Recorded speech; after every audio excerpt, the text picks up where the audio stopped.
Alright, 2001 के अंदर एक मूवी आती है जो कि 12 डिफरेंट कैटेगरीज के लिए ऑस्कर के लिए नॉमिनेट होती है और उसके अंदर से वो 4 जीत जाती है। 2002 में उसी मूवी का सेकंड पार्ट आता है जो अगेन 6 डिफरेंट कैटेगरीज के अंदर ऑस्कर के लिए नॉमिनेट होती है और उसमें से वो 2 जीत जाती है।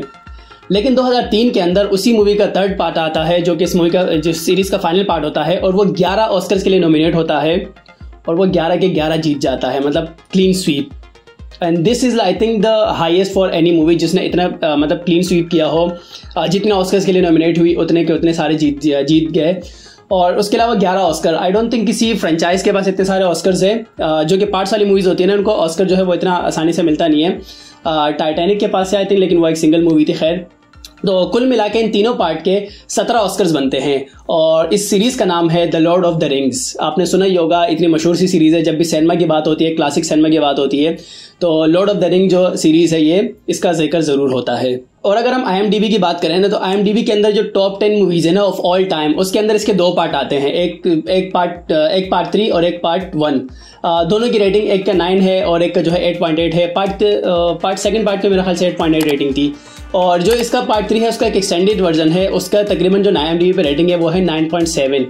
तो मतलब IMDb के हिसाब से बहुत नेक्स्ट लेवल है और ऑस्कर के हिसाब से भी इतने सारे ऑस्कर्स मिले हुए हैं। अगर आप फैन फॉलोइंग देखें तो इसकी मतलब पूरी एक डिफरेंट फैन बेस है जो कि उसको फॉलो करते हैं, इस मूवी को फॉलो करते हैं और इसके बाकी सीरीज वगैरह को फॉलो करते हैं। अच्छा, तो ये मूवी इतनी मशहूर क्यों है, इतनी अच्छी क्यों है, इतने सारे ऑस्कर्स क्यों मिले गए कि यार best picture, best director, best background score, best visual effect, best पता नहीं क्या क्या बेस्ट सब चीज़ें इसको मिली हुई है। तो इसमें ऐसा खास है क्या? पहले देखें इसकी स्टोरी तो है बहुत ही मतलब एक टचिंग सी स्टोरी है। और कहानी जो है वो एक रिंग के अराउंड रिवॉल्व करती है। एक रिंग है और उस रिंग का सीन क्या है, क्या एक ईवल बंदे उसने एक रिंग बनाई और वो एक ईवल रिंग है। और वो जो ईवल बंदा है फिर उसको एक जंग होती है, उससे वो रिंग ले ली जाती है, उसको मार दिया जाता है और वो ये रिंग कहीं खो जाती है। हज़ारों साल बाद या जितने भी 100 साल बाद किसी एक हॉबिट को मिल जाती है। और अब सीन ये है कि जो ईवल बंदा था ना, जिसका नाम सौरन है, वो अब वापस आ गया है इस रिंग को लेने के लिए। अच्छा, इसके अंदर एक दुनिया दिखाई गई है मिडल अर्थ के नाम से। जिस तरह गेम ऑफ थ्रोन की एक दुनिया थी ना, इस तरह की इसके एक दुनिया है जिसके अंदर ना डिफरेंट कैटेगरी के लोग रहते हैं, जिसमें से इंसान है, एल्फ है, विजर्ड्स है और उसके अलावा ड्वार्फ है और क्या है, हॉबिट्स हैं। ये सारे लोग एक साथ रहते हैं। तो एक मीटिंग होती है बिटवीन एल्फ, ड्वार्फ एंड इंसानों के दरमियान तो ये लोग डिसाइड करते हैं कि इस रिंग का क्या किया जाए। तो ये लोग डिसाइड करते हैं कि इस रिंग को हम तबाह कर देते हैं। इससे अच्छा कि सारोन के हाथ लगे उससे पहले हम इसको तबाह कर देते हैं। अब इसको तबाह करेगा कौन? क्योंकि इस ये रिंग जिसके पास भी होती है ना, जो भी इस रिंग को हासिल करता है वो ईवल बन जाता है। अच्छा, तो रिंग को जो तबाह करने की जो जिम्मेदारी है वो एक हॉबिट को दी जाती है। क्यों दी जाती है उसका सारे सीन आपको मूवी देखेंगे तो आपको आइडिया हो जाएगा। और ये रिंग जो है तबाह कहाँ होगी, ये जहाँ बनी थी वही तबाह होगी और उस जगह का नाम होता है माउंट डूम। माउंट डूम जो है वो एक वोल्केनो टाइप की एक पहाड़ी सी जगह होती है जहाँ के फुल मतलब आग वाग है, वहीं पे बनी थी और वहीं पे तबाह होगी।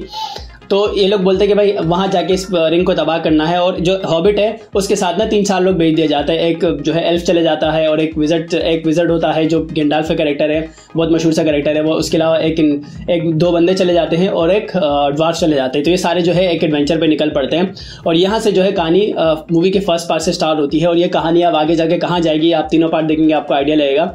इसके अंदर बहुत बड़ी जंगें होने वाली है। आई थिंक इस मूवी का जो सबसे बेस्ट पार्ट है ना वो इसकी जंगें है, जो इसके बैटल सीन्स है ना, इतने बड़े स्केल पे बैटल जो है इस मूवी के अंदर इन्होंने क्रिएट किए हैं, वो आज तक हम मूवीज में उस तरह के बड़े बैटल नहीं देखते हैं। और सबसे जो अमेजिंग बात है वो ये कि यार ये मूवी बनी थी 1999 और 2000 के टाइम में, और उस वक्त इतना CGI वगैरह भी नहीं होता था। उस हिसाब से जो इन्होंने जिस तरह से मिनिएचर क्रिएट किए हैं और ये सारी चीज़ें की है, मतलब बहुत एपिक किस्म के बैटल है। मतलब गेम ऑफ थ्रोन वगैरह के लेवल के जो बैटल थे ना, उससे भी बड़े लेवल के इसके अंदर जो फाइनल बैटल है ना वो इससे बड़े लेवल का है। और बहुत अजीब और गरीब क्रिएचर्स है इसमें। इसके अंदर एक कैरेक्टर है गोलम का, जो कि बहुत ही इंटरेस्टिंग कैरेक्टर है और बहुत मशहूर भी है वो। जिसका डायलॉग है ना, जब वो इनको देखता है बोलता है माय प्रेशियस। उसका एक डिफरेंट ही अंदाज है बोलने का ना। उसका सीन क्या है, उसको भी ये रिंग मिली थी और वो रिंग इस रिंग को अपने पास रखने के चक्कर में ना पहाड़ों में चले जाता है और वो बस वही रहता है, वहीं तबाह बर्बाद हो जाता है, उसकी कुछ इस तरह की हालत हो जाती है। तो मतलब ये रिंग इस तरह की इविल होती है। तो ये पूरी एक कहानी है, फ्रेंडशिप को बहुत अच्छा एक्सप्लोर करती है। जो मेन हमारा कैरेक्टर होता है फ्रोडो, जो हॉबिट है ना, जिसका नाम जो रिंग को लेके जा रहा है उसका नाम फ्रोडो है। उसका एक दोस्त है सैम। इन दोनों की दोस्ती जो दिखाई है वो बहुत ही नेक्स्ट लेवल की दोस्ती है कि यार एक मतलब खैर वो टाइम है ना जब कोई टेक्नोलॉजी वगैरह कुछ भी नहीं है, बस आप और आपका दोस्ती और यही दुनिया है, बस यही सीन है इनके साथ। तो वो दिखाया है। उसके अलावा बहुत सारी चीज़ें, पॉलिटिक्स है इसमें थोड़ी बहुत। उसके अलावा क्या है, जिन भूत है क्या है। तो खैर थोड़े थोड़े हॉरर सीन्स भी है, लेकिन वो इतना फर्क नहीं पड़ता उससे। अच्छा, आपने मतलब बहुत सारे लोगों ने जो है ये मूवी ऑलरेडी देखी भी होगी। अगर आपने नहीं देखी तो यार आप मूवी देखें। मतलब जब भी सिनेमा की बात होती है और एपिक मूवीज़ की बात होती है ना, तो लॉर्ड ऑफ द रिंग जो है वो टॉप लेवल के अंदर आती है। तो मैंने फिर काफ़ी टाइम पहले देखी थी, मैंने कोई 7-8 साल पहले देखी थी, और अभी रिसेंटली मैंने दोबारा दिल किया, मैंने कहा यार ये मूवी देखूं। तो मैंने कल के दिन और आज का दिन ना इसको बिंज वॉच किया है, तीनों पार्ट। अच्छा, तीनों पार्ट का सीन ये है कि ना बहुत लंबे हैं, मतलब 3-3 घंटे की 3.5 घंटे का एक पार्ट है, और कुल मिलाकर 11-11.5 घंटे बनते हैं। तो ये थोड़ा सा है, अगर आपको लग रहा हो कि यार इतनी बड़ी लेंथ की मूवी कौन देखेगा, तो इसको एज अ सीरीज़ देखें कि यार एक समझो 2-3 सीजन का एक सीरीज़ है। जो फाइनल पार्ट है उसका जो एक्सटेंडेड वर्जन है वो 4 घंटे 10 मिनट का है, और 4 घंटे 10 मिनट उसके मतलब बहुत नेक्स्ट लेवल के, बहुत मजे के गुजरते हैं। इतना सस्पेंस क्रिएट हुआ था कि यार अब क्या होगा, कितनी बड़ी जंग होगी, किस तरह करेंगे, क्या इनको तबाह करेंगे, नहीं करेंगे, बहुत सारे सीन्स होते हैं। खैर, मैंने सोचा यार काफ़ी टाइम हो गया और इतनी मजे की मूवी देखी है, मैंने सोचा तो रिकमेंड कर दूँ। आज के लिए इतना ही। Thank you so much for watching and I will see you in the next one. अल्लाह हाफिज़।